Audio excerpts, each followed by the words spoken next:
Hello friends, welcome to our YouTube channel आम ओडिशा संस्कृति। आज आम बुलिया आसीचु चौसठी जोगिनी मंदिर जहाँकि बालिअंता निकट में हीरापुर ग्राम में अवस्थित।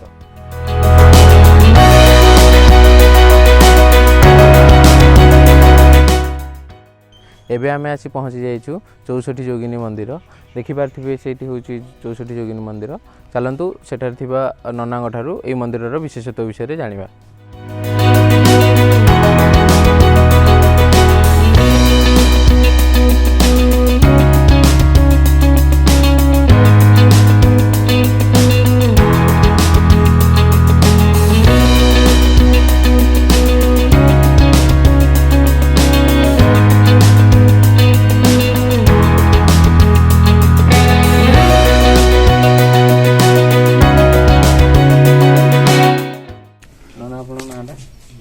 पूजक अच्छी संतोष पाड़ी मुख्य पूजक। अच्छा, ये मंदिर विशेषत्व कौन? विशेषत्व कौन? यहाँ तंत्रपीठ भारत में 4 जगह अच्छी तंत्रपीठ।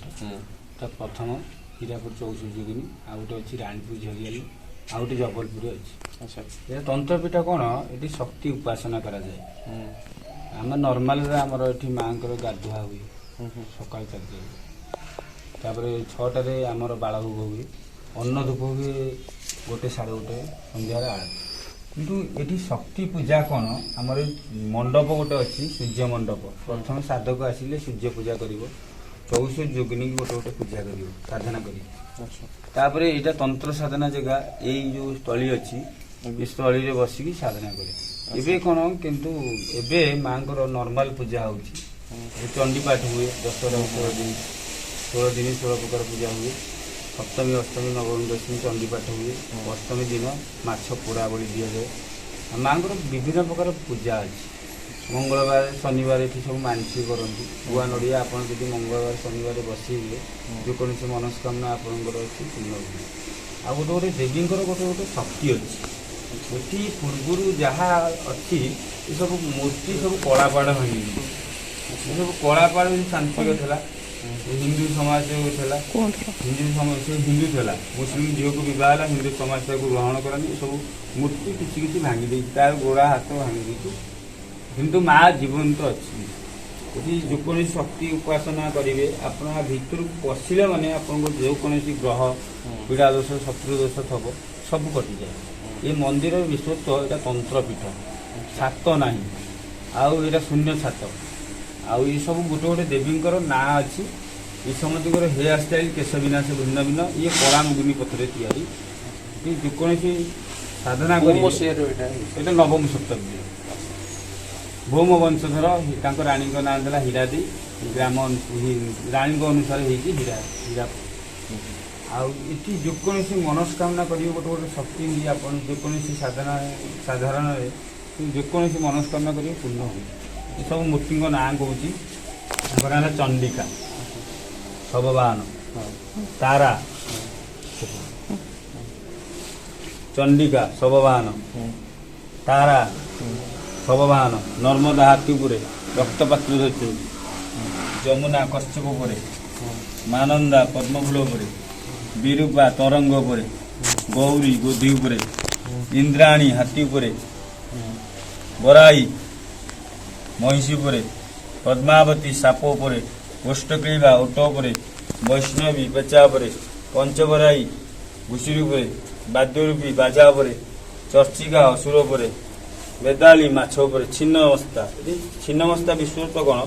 आपड़ जो कौन ग्रह अच्छी ये राहु दशा पड़े छिन्नमस्ता पूजा कर जेकोसी ग्रह बिंदवासिनी पर्वत उपरे मातंगी बेंग उपरे घटबारी सिंह हाथी धरती काकराड़ी कुकुर उपरे सरस्वती फूल साप उपरे जलकामी तरंग उपरे कुबेरी सप्तभंडार उपरे भल्लुकी भलुबलिया मोह नरसिंह नृसिंह नरसिंही विरजा पद्मफूल उपरे विकट नयना आखि विकटाल महालक्ष्मी पद्मफूल उपरे कुमारी मयूर उपरे मुख्य देवी हेले महामाया। ये 10 भुजा पद्मफूल उपरे मंत्र अच्छी पूजा कर। ओम सर्वमंगल मंगल्ये शिवे सर्वार्थ साधिके शरणे त्र्यंबके गौरी नारायणी नमस्तुते। चामुंडा विच्युतिष्ठिबिंदुं दुर्गे भगवती समे महामाया देवी समान मंगल कर जे हार भक्त मंगल विश्वर कल्याण हो आपण ना माने कहतु नाटा आपणकर देवाशीष संबित संबित ज्योतिष सुधांशु सपरिवार जी हार मन मान जगन्नाथ महामाया देवी ध्यान बुझु नमस्कार करो ये मुख्य देवी दश भुजा ये रति कामदेव को ऊपर अछंदी कर्कड़ी कंकड़ा ऊपर अछंदी सर्पासा भांगी जाइछि जोसा स्टूल ऊपर अघोरा मेंढा ऊपर रुद्रकाली काऊ ऊपर एटी विश्व तो देखंतु आउ को मंदिर पाइबिनी एटा गणेश अछंदी नारी रूप रे अच्छा गणेशानी विनायकी गजाननी वक्रतुंडी बाहन है गधवाहन अच्छा इला तंत्रपीठ तो से गणेश नारी रूप अछंदी अच्छा बिंदवासिनी मूषा पर अछंदी वीरकुमारी कंकड़ा बिछा पर अछंदी अंबिका वृषभ पर अछंदी शिवानी नेउल पर अछंदी कामाख्या कुकुड़ा पर अछंदी चंद्रकांति सिंह पर बुद्ध हेयर स्टाइल समस्त हेयर स्टाइल अलग आंकर बुद्ध हेयर स्टाइल तुति चंद्रनोड़ा पर अछंदी काली शिवंग पर अछंदी नारायणी फूल पर अछंदी उमा कलश पर अछंदी समुद्री शंख पर ब्राह्मणी पुस्तक पर अछंदी ज्वालामुखी खट पर अग्निहोत्री अग्निहोत्री मेंढा पर अछंदी आदिति सुआ पर बगलामुखी सर्वदुष्टान वाच मुख जीव बुद्धि सदम बगलामुखी स्तंभ उच्चाटन मंत्र स्वाहा चंद्रिक उपर चामुंडा नरकंकाल रूप सिंह धरती मारुति हरिण उपर गंगा मकर उपर धूमावती बतक उपर गांधारी गद उपर गोले 60 एपर चंडी मंडप अच्छे 4 जन भैरव अच्छा 4 जन जोगिनी अच्छा आंगना काल भैरव एकपाद भैरव ये अष्टांग भैरव शिवंग रूप ये उन्नत भैरव 61 मिसिंग 61 नहांती सर्वमंगला 62 अजिता हरिण उपर 63 सूर्यपुत्री घोड़ा उपर 64 वायुवीणा आउ गोटे विषय तो आज्ञा यहाँ शक्ति तंत्रपीठ जो कहते या छात ना यहाँ शिवलिंग यहाँ शिवलिंग गोलाकार शिव शक्ति शिवंग पादुकमला से आकृति बुझे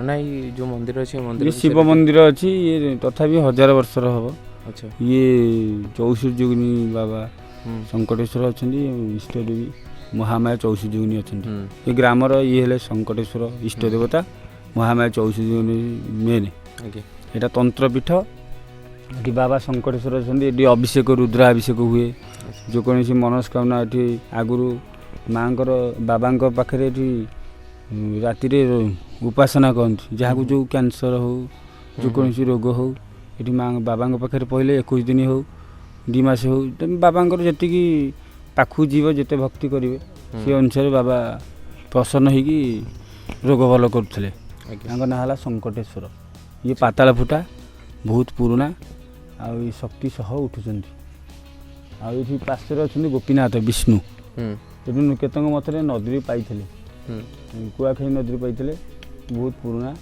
नवम शताब्दीर ये आमर पुण्य पर्व हुए ये जोगिनी पर्वपर्वाणी हुए मेन पूजा है ये दशहरा 16 दिन हुए आ बासंती पूजा चैत्र मास हुए नवरात्रि आठी जोगिनी महोत्सव हुए डिसेम्बर मसरे तापर रज सावित्री संक्रांति ये सब पुण्य पर्व हुए दोल पूर्णिमा भी हुए बहुत लोक बाहर आसती टूरिस्ट भी आसती ये जो कोरोना सकाशे बहुत लोक जापर ना हुंकाटा अच्छी ये गोटे बौर कोई गछ था आस्ते आस्ते हुंका हो जिते तुम भांगे से जंतु भी रोच हुंका उई हुंका बौर कोली गछ भी अच्छी बहुत पुराना हुंका जिते भांगी से मन मन उठू बाबा दया जंतु भी बुलूँ बाहर कार किसी क्षति करना ये सब मैंने देखिपारे मंदिर विशेषत्व विषय में आम नना ठार बहुत किसी जानिले जदि आपको ये वीडियोटी भल लगी ताले लाइक शेयर और सब्सक्राइब कर दिंतु।